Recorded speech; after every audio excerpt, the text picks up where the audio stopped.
तर दिल्ली हायकोर्टाचे माजी न्यायाधीश यशवंत वर्मांविरोधात महाभियोगाची शिफारस करण्यात आलेली आहे। सुप्रीम कोर्टाच्या समितीकडून यशवंत वर्मांविरोधात महाभियोगाची शिफारस करण्यात आली। आगीनंतर घरात नोटांचा ढीग जो आहे तो आढळलेला होता। तर नक्की काय या प्रकरणात घडलेलं आहे ते आपण पाहतो आहोत।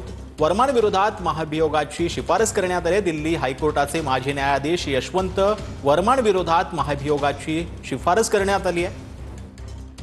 सुप्रीम कोर्टाच्या समितीकडून यशवंत वर्मांविरोधात महाभियोगाची शिफारस करण्यात आलेली आहे। वर्मांच्या घरातील स्टोर रूमला 14 मार्च रोजी आग लागलेली होती। या रूममध्ये मोठ्या प्रमाणात जळालेल्या नोटा ज्या आहेत त्या आढळलेल्या होत्या। वर्मा हे पैसे कुठून आले याबाबत समितीला सांगू शकले नव्हते असं जे आहे ती माहिती मिळते। तर वर्मांवरील आरोप खरे असल्याचं सुप्रीम कोर्टाच्या समितीला आढळल्याचं समजतं। सुप्रीम कोर्टाच्या समितीने महाभियोग स्थापन करण्याची शिफारस केली आहे। पावसाळी अधिवेशनात संसदेत महाभियोग प्रस्ताव आणण्याची शक्यता आहे।